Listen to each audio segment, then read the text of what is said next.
नमस्कार किसान भाइयों, सरसों के ताज़ा भाव और तेजी मंदी खबरों के लिए आप वीडियो को लाइक ज़रूर कर लें। किसान भाइयों, सरसों के बाज़ार में फिर से 6,000 और 6,200 के बीच जाने के बाद एक ठहराव बनता दिख रहा है। हफ्ते भर के कारोबार में बाज़ार एक बार 6,200 के ऊपर जाता ज़रूर है, लेकिन तुरंत ही फिर यह 6,000 और 6,200 के बीच आकर ठहर जाता है। सरसों में यह रुझान पिछले 15 दिन से देखा जा रहा है। सरसों के बाजार के बड़े बड़े जानकार अब यह पता लगाने की जुगत में हैं कि सरसों के भाव में आया यह ठहराव क्या इशारा कर रहा है। बाजार कुछ दिन ठहरकर ऊपर की तरफ चलेगा या फिर यह बाजार का ऊपरी स्तर है जिसे बाजार तोड़ नहीं पा रहा है।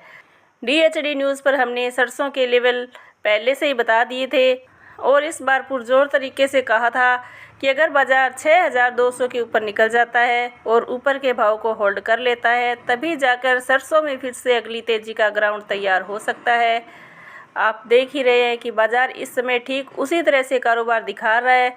कुछ ऐसे कारक हैं जो कि सरसों के भाव को और ज़्यादा तेज़ कर सकते हैं, जबकि कुछ ऐसे कारक भी हैं जो सरसों के भाव में मंदी ला सकते हैं। इन दोनों कारकों में कौन सा कारक ज़्यादा प्रभावी रहेगा, आज की वीडियो में हम इसी मुद्दे पर चर्चा करने वाले हैं, तो आप इस वीडियो को लास्ट तक पूरा ज़रूर देखें। किसान भाइयों, ताज़ा मार्केट अपडेट की बात करें तो कल सरसों का बाज़ार लगभग स्थिर ही रहा। सुबह के समय भाव थोड़े से कमज़ोर ज़रूर हुए थे, लेकिन शाम होते होते या तो भाव स्थिर हो गए या फिर 15 से 20 रुपये की तेज़ी के साथ बाज़ार बंद होता दिखाई दिया। जयपुर में कंडीशन 42% सरसों के भाव 6,125 पर स्थिर देखने को मिले। भरतपुर मंडी में सरसों के भाव में 2-3 बार उतार चढ़ाव देखने को मिला, लेकिन बाजार बंद होने से पहले 25 रुपये तेज़ हुआ था और अंतिम भाव 5,750 रुपये प्रति क्विंटल तक देखने को मिले थे। इसी तरह से दिल्ली लॉरेंस रोड पर भी सरसों के भाव 5,975 रुपये प्रति क्विंटल पर स्थिर रहे। बात चरखी दादरी की करें तो यहाँ पर भी भाव शाम को 50 रुपये के करीब तेज़ हुए और अंतिम भाव 5,975 का रिपोर्ट किया गया। जहाँ तक आवक की बात है, सरसों की आवक में कोई बड़ा सुधार देखने को नहीं मिला। मंगलवार को भी सरसों की आवक 6 लाख बोरियों के आसपास देखने को मिली। किसान भाइयों, सरसों में आगे क्या स्थिति रहेगी? किसान भाइयों, जैसा कि हमने ऊपर बताया कि सरसों के बाज़ार को इस समय 2 तरह के कारक प्रभावित कर रहे हैं जो भाव को ऊपर लेकर जा सकते हैं। उनमें विदेशी बाज़ारों की तेज़ी को शामिल किया जा सकता है। आज मलेशिया के बाज़ार 1% की तेज़ी दिखा रहे हैं।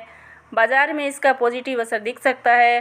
दूसरी तरफ सरसों की आवक का लगातार कम रहना भी एक पॉजिटिव संकेत है। सरसों की आवक लगातार 6 लाख बोरियों के नीचे बनी हुई है। यह इस बात का संकेत है कि सरसों का उत्पादन और उपलब्धता कम है। हम मानते हैं कि इस समय गर्मी का मौसम अपने पीक पर चल रहा है और सरसों की ओवरऑल डिमांड कम है, लेकिन भारत में आगे आगे मानसून आ रहा है और बरसाती सीजन की तेल की डिमांड भी निकलने वाली है। नेगेटिव कारकों को देखें तो हाफेड के द्वारा सरसों की बिकवाली चल रही है और इसका बाजार पर प्रेशर देखने को मिल रहा है। सुबह के समय भाव डाउन ज़रूर होते हैं, लेकिन अच्छी क्वालिटी की सरसों ना मिलने के कारण शाम को भाव फिर से बढ़ जाते हैं। रही बात विदेशी बाज़ारों की, तो बड़े बड़े जानकार भी अभी तक यही मान रहे हैं कि खाद्य तेलों में बड़ी तेज़ी नहीं है, इसलिए सरसों के बाज़ार में भी बड़ी तेज़ी की उम्मीद कम ही है। किसान भाइयों, अगर आपने अभी तक बड़ी मात्रा में सरसों को रखा हुआ है तो इस भाव पर आप थोड़ा बहुत माल निकाल कर चले। जो किसान भाई सक्षम हैं और इंतज़ार कर सकते हैं, वह उस समय तक माल को रोक सकते हैं जब तक जयपुर में सरसों के भाव 6,000 के ऊपर बने हुए हैं। ऊपर में सरसों के भाव 6,500 तक जाने की संभावना प्रबल है। किसान भाइयों, हमारा कार्य बाजार की तेजी मंदी रिपोर्ट से आपको अवगत कराना है। बाकी आप अपना व्यापार अपनी विवेक से करें।